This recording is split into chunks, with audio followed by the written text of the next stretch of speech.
नमस्कार दोस्तों। तो देखिए, आज की इस वीडियो में हम लोग ग्राफीय विधि से समीकरणों को हल करना सीखेंगे, ठीक है ना। और अब क्लास 10th बोर्ड परीक्षा के लिए बहुत इम्पोर्टेंट है, क्योंकि यहाँ से डायरेक्ट 6 नंबर का यानी 6 मार्क्स का क्वेश्चन पूछा जाता है, ठीक है ना। बहुत ही आसान तरीके से आप लोगों को बताएंगे, आप वीडियो को पूरा देखें, अच्छे से समझ जाएंगे, ठीक है। तो देखिए, आपको ये दो समीकरण दिए गए हैं। एक आपका 4x माइनस 5y बराबर 20 और दूसरी है 3x प्लस 5y बराबर 15, ठीक है ना। दो समीकरण दिए गए हैं, ठीक है।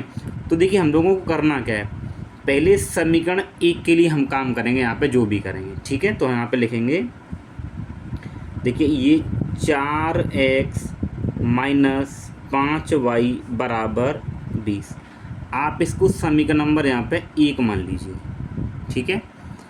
तो यहाँ पे आप लिखिए समीकरण 1 से, ठीक है, क्योंकि हम समीकरण 1 के लिए काम करेंगे, ठीक है। अब आपको क्या करना है, देखिए यहाँ पे इस तरीके से जैसे मैं कर रहा हूँ सेम आप ट्राई करेंगे तो आप क्वेश्चन आराम से बना पाएंगे, ठीक है। तो आपको यहाँ पे ऐसे करके 6 डब्बे बना लिए, ठीक है। ये 6 डब्बे बन गए, ठीक। अब ऊपर वाले में आपको x लिखना है और नीचे वाले में y लिखना है, ठीक है। इतना सा काम पहले आप करेंगे, ठीक।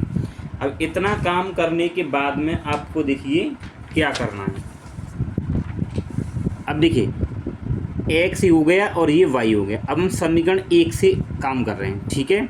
तो आपको यहाँ पे क्या करना है, पहले यहाँ पे x बराबर 0 मान लेना है। क्या मान लेना है, 0। मैं 0 बता रहा हूँ, आप पहले 0 ही मान लीजिए, ठीक है। तो देखिए समीकरण 1 ये है, तो समीकरण 1 को यहाँ रफली आप लिख लीजिए कि 5x माइनस 5y बराबर 0। देखिए जब मैं x बराबर 0 रख रहा हूँ तो y का कुछ ना कुछ मान आएगा, तो वो पहले मुझे हल करके देखना है, तब मान लगाऊंगा मैं, ठीक है। तो देखिए x बराबर क्या लगाना है, 0 समीकरण 1 में, तो मैंने ये लिखा। तो x की जगह पे मैं 0 लगाऊंगा, तो देखिए 4 बीच में या गुणा लगाएंगे, कुछ नहीं है तो 0 और माइनस 5y और बराबर में क्या आ गया, 0। देखिए 0 की जब मैं इससे गुणा करूंगा ये पूरी टर्म तो गायब हो जाएगी, ठीक है ना। बचे ये दोनों, इसको हल करना है। तो माइनस 5y बराबर ये 20 हो जाएगा, ठीक है।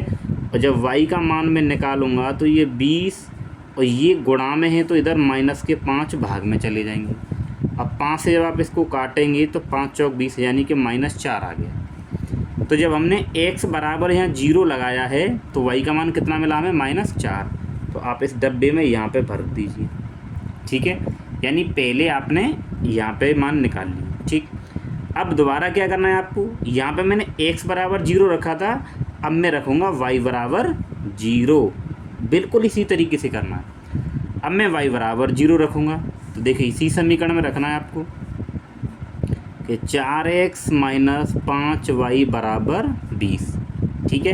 अब हम लोग क्या रख रहे हैं, y बराबर 0, तो y तो ये वाला है, तो ये तो ऐसे ही रहेगा 4x और माइनस 5 गुणा 0 और बराबर 20। तो ये वाली टर्म तो पूरी गायब हो जाएगी, क्योंकि 0 की गुणा 5 से करेंगे तो 0। अब बचा क्या, इसके बराबर ये वाला।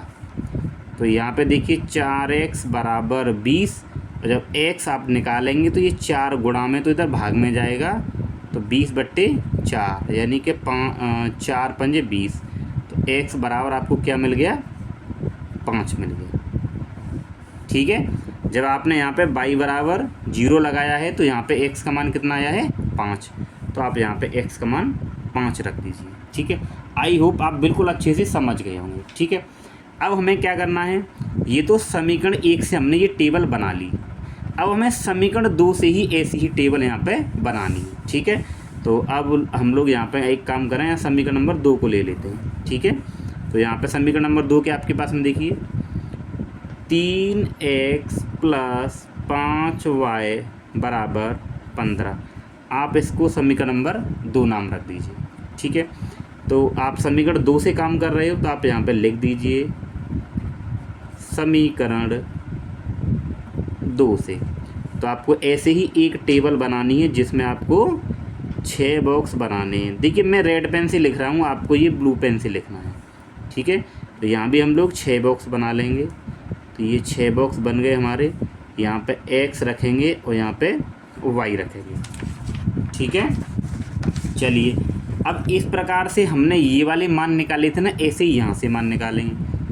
तो सबसे पहले क्या करेंगे, हम x बराबर 0 रख लेंगे। तो x बराबर 0 रख लिया हमने। ठीक है, अब इस समीकरण को यहाँ पे हल करेंगे कि 3x + 5y बराबर 15। ठीक है, अब देखिए आप क्या रख रहे हैं, x बराबर 0। जब आप लोग यहाँ x बराबर 0 रखोगे तो 3 × 0 + 5y और बराबर का 15। तो 0 जब गुणा करेंगे तो ये पूरी टर्म 0 हो जाएगी। तो ये तो को हटा देंगे इसको तो हम। अब इसके बराबर ये बचा केवल, यानी कि 5y बराबर 15। ठीक है, अब मैं यहाँ से क्या करूँगा, y का मान निकालूंगा। तो ये गुणा में है तो इधर भाग में जाएगी। तो y बराबर आ जाएगा 15/5। ठीक है, आप 5 से जब इसको काटोगे तो y बराबर 5 दिया 15, कितना आ गया, 3 आ गया। बिल्कुल ईजी है। तो जब आपने x बराबर 0 रखा है यहाँ पे, तो y का मान क्या आया है, 3। तो y का मान आप लोग यहाँ पे 3 लगा दीजिए। ठीक है, बहुत ही सिंपल है। अब आप क्या करेंगे, अब यहाँ पे हम लोग y बराबर 0 रखेंगे। ठीक है, तो इसी में हम 0 रखेंगे। ठीक है, तो समीकरण यही हमारे पास में कि 3x + 5y बराबर 15। ठीक है, अब आप लोग क्या कर रहे हैं, y बराबर 0। तो 3x प्लस यहाँ पे 5 और y का मान क्या लगा रहे हो, 0 और बराबर में 15। तो जब आप 0 लगा रहे हो तो ये वाली टर्म बिल्कुल गायब हो जाएगी, क्योंकि 0 से गुणा करेंगे तो 0 आएगा। अब इसके बराबर ये बचा 15।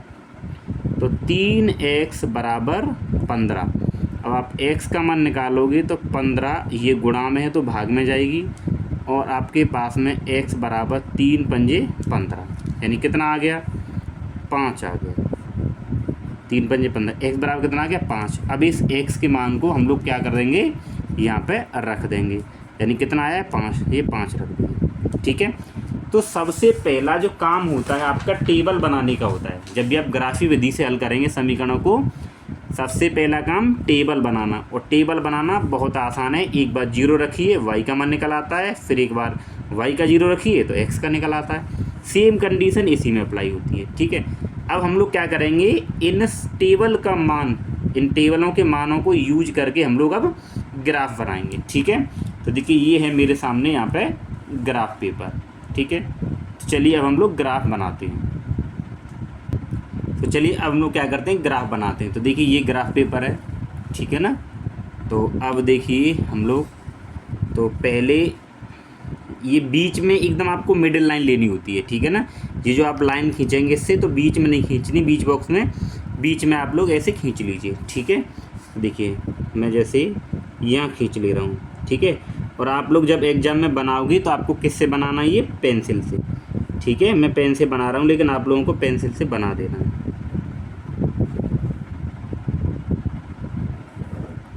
ठीक है, ये हो गया। अब क्या करेंगे, इसके बीच में से एक यहाँ पे ये बना दीजिए।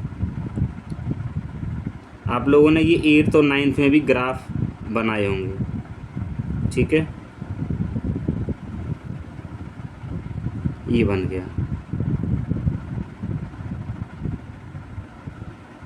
ठीक है, और ये जो ग्राफ है हमें अपनी संख्याओं के अनुसार ले लेने। जैसे कि मान लो ज़्यादा बड़ा मान आया 5, 10, 8, 10 जो भी है, तो इनको थोड़ा सा हम आगे बढ़ा लेंगे। ठीक है ना, अब देखिए यहाँ पे देखिए ये जो है ना, इसको तो हम लोग इसको कहते हैं एक्स अक्ष। ये जो सीधी लाइन आप देख रहे हो ना, इसको बोलते हैं एक्स अक्ष। ठीक है ना, और ये जो खड़ी जो रेखा है इसको हम लोग कहते हैं वाई अक्ष। तो एक्स के इसके इस वाले सिरे को हम लोग कहते हैं एक्स। ठीक है ना, और इसको हम बोल देते हैं क्या, एक्स डैश। ठीक है, यानी इस तरीके से बोल देते हैं। ऐसे ये वाई अक्ष है, तो ऊपर मैं इसको बोल देता हूँ, देखिए ये हो जाएगी हमारे पास में वाई। ठीक, और नीचे की तरफ हम इसको बोलेंगे वाई डैश, ये बोल दिया। अब देखिए बीच में ये जो बिल्कुल बिंदु होता है इसको हम लोग दिखाएंगे किससे, 0 से। क्यों कि इसको बोलते हैं मूल बिंदु, और ये होता है 0, 0। ठीक है, अब देखिए आप लोग ये देख पा रहे होंगे ये क्या है, दायां भाग है, यानी कि इस पॉइंट से अगर देखें आप तो आपका दायां हाथ है। तो इस वाले जो बिंदु होते हैं, जो संख्या होंगी वो प्लस में ली जाती है। तो देखिए यहाँ पे 1 लिखेंगे क्योंकि 0 तो ये हो गया, और ये 2 और ये 3 और ये 4 और ये 5 और ये 6 और 7 और 8, जितने आप लिखना चाहें आगे नंबरों तो लिख सकते हैं। ठीक, अब देखिए इस पॉइंट के यानी बाईं तरफ के नंबर माइनस में लिखे जाते हैं। ठीक है, तो हम लोग यहाँ पे लिखेंगे -1 और ये माइनस का 2 और -3 -4 -5 और -6। ठीक है, ऐसे ही हम लोग करेंगे। जो एक्स अक्ष है तो जो वाई अक्ष है तो वाई अक्ष पे ऊपर की तरफ वाले नंबर होते हैं प्लस में। ठीक है, तो यहाँ भी हम लोग लिखेंगे। देखिए ये आपका हो जाएगा, देखिए ये प्लस का बन रहेगा, ये 2 और ये 3 और ये 4 और ये 5 और ये 6। ठीक है, ऐसे अगर हम लोग यहाँ अगर नीचे की तरफ बात करेंगे तो ये नंबर किस में होते हैं, माइनस में होते हैं। ठीक है, तो हम लोग देखिए इनको भी लिख लेते हैं। ये माइनस का 1 होगा, ये -2 -3 -4 और -5 और -6। ठीक है, ये मान लिए। अब आप लोगों को क्या करना है, देखिए ये ग्राफ बना लिया। अब इस ग्राफ पर देखिए इन संख्याओं को दर्शाना है। तो पहले हम समीकरण 1 से लेंगे। ठीक है, तो देखिए समीकरण 1 से क्या करना है, तो समीकरण 1 में देखिए आप ये देखिए कि x 0 है और y कितना है, -4 है। तो अब ये 0 देखना है तो 0 तो प्लस का ही है। ठीक है ना, तो ये वाली जो अक्ष है x, ठीक है ना, तो इस पर 0 कहाँ, यहाँ है, यानी कि x अक्ष पर हमें बिल्कुल चलना ही नहीं है क्योंकि x का मान 0 है। अब y देख रहे हैं आप -4 है, तो ये जो y है ये नीचे की तरफ है माइनस वाले, तो हम लोग देखिए x पे तो नहीं चलेंगे और y पे नीचे आएंगे तो कहाँ पे आ रहे हैं, यहाँ, यानी कि ये वाला बिंदु हमें मिल गया -4। ठीक है, तो इसको थोड़ा सा डार्क कर लेंगे। ठीक है, अब इसके दूसरे बिंदु देखिए, तो x पे तो 5 है लेकिन y पे क्या है, 0। अब x पे प्लस का 5 है। ठीक है ना, तो देखिए y पे ऊपर 0, तो हम 0 है तो ये तो यहीं की नहीं रहेगा क्योंकि 0 तो चलना नहीं हमें, लेकिन x पे हम लोग 5 चलेंगे, तो x पे प्लस का 5 कहाँ है, ये रहा। तो आप लोग इसको क्या कर देंगे, ऐसे डार्क कर देंगे। ठीक है, अब आपको दोनों पॉइंट मिल गए। अब आपको ये स्केल लेना है और इस तरीके से इन दोनों बिंदुओं को यहाँ पे मिला देना है। ठीक है, तो ये दोनों बिंदु हमने ऐसे मिला दिए। ठीक, ये मिल गए। देखिए ये थोड़ा सा ऐसे हो गया, इसको सीधा जाना था तो आप देख लीजिएगा। ठीक है, अब क्या करना है, ये जो समीकरण 1 से ही तो आपने निकाल लेते, तो इस समीकरण को हम लोग यहाँ पे लिख देंगे। तो देखिए आप तो या तो यहाँ लिख दीजिए या आप यहाँ लिख दीजिए, तो मैं इसको यहाँ लिख देता हूँ। समीकरण 1 क्या था, देखिए कि 4x - 5y = 20, तो यहाँ लिख दीजिए कि 4x - 5y = 20। क्यों, क्योंकि ये समीकरण 1 की रेखा है। ठीक है, अच्छा अब देखिए समीकरण 2 को लीजिए आप, तो समीकरण 2 में भी लिखेंगे। पहले क्या है, देखिए x पे 0 है और y पे 3 है, तो यानी कि y भी प्लस का है। तो देखिए आप ये देखिए जो x ये है, तो x ये है ना, इधर भी है, लेकिन ये तो मूल बिंदु 0 कह रहा है तो हम जब 0 पे लेंगे। अब आप ये देखिए कि y पे 3 है, अब प्लस का 3 है, y कैसा है, प्लस का। तो y में अगर हम देखेंगे तो y में प्लस का 3 कहाँ है, ऊपर। तो आप यहाँ देखिए 1 2 3, यानी कि यहाँ आ गए, ये डार्क कर दिया मैंने। ठीक, अब इसके बाद में इसका दूसरा बिंदु देखिए, तो दूसरा बिंदु क्या है, x पे 5 और y पे 0, यानी कि हमें x पे 5 चलना है। ठीक है, तो देखिए तो x हमारे पास में ये है, तो x पे जब हम 5 चलेंगे तो यहीं पर आ जाएंगे। ठीक है ना, और y पे हमें चलना नहीं है, तो ये बिंदु यहाँ मिल गया। तो एक बिंदु यहाँ कटा है और एक यहाँ कटा है, इन दोनों को भी हम स्केल से ऐसे करके मिला देंगे। ठीक है, बहुत ईजी है। तो ये दोनों मिला दिए, तो आप इसको ऐसे मिला दीजिए। ठीक है, तो ये दूसरे वाले के लिए था। तो दूसरे का जो समीकरण था आपके पास में क्या था, देखिए कि 3x + 5y और बराबर में कितना है, 15। ठीक है, तो आप इसके समीकरण को यहाँ लिख दीजिए कि 3x + 5y और बराबर में कितना है, 15। ठीक है, ये लिख दिया हमने। अब देखिए हमें ग्राफीय विधि से करना क्या था, हमें ग्राफीय विधि से इन समीकरणों के द्वारा x और y के मान निकालने थे। ठीक है, तो देखिए वो कहाँ पे आए हैं। अब ये दोनों रेखाएं, यानी कि ये दोनों रेखाएं जिस बिंदु पर काटेंगी आपस में, तो कहाँ पे काट रही हैं, यहाँ काट रही हैं। ठीक है, तो देखिए अब इनके आंसर लिखेंगे, 2 मान आएंगे, x बराबर और एक y बराबर। तो आप ये देखिए x ये वाली अक्ष है, तो x अक्ष पर तो ये केवल यहीं काट रही हैं, तो ये तो x अक्ष है, तो x के लिए आंसर क्या आ जाएगा, 5 आ जाएगा, क्योंकि 5 पे काट रही हैं। अब आप ये बताइए क्या ये दोनों रेखाएं, यानी कि एक ये दोनों रेखा कहीं y पे काट रही है, नहीं काट रही, केवल x पे ही काट रही हैं, y पे तो क्या है 0, तो y का मान क्या हो जाएगा 0। तो ये दोनों इसके मान हो गए। तो दोस्तों इस प्रकार से हम ग्राफीय विधि से समीकरणों को हल करते हैं। ठीक है, तो दोस्तों अगर आपको ये वीडियो अच्छा लगा, वो समझ में आए हो, तो प्लीज़ वीडियो को लाइक करें, और आप चैनल पर नहीं तो सब्सक्राइब जरूर करें, और आप लोग कमेंट में ज़रूर बताएं कि आप लोगों को वीडियो समझ में आया या नहीं आया। ठीक है।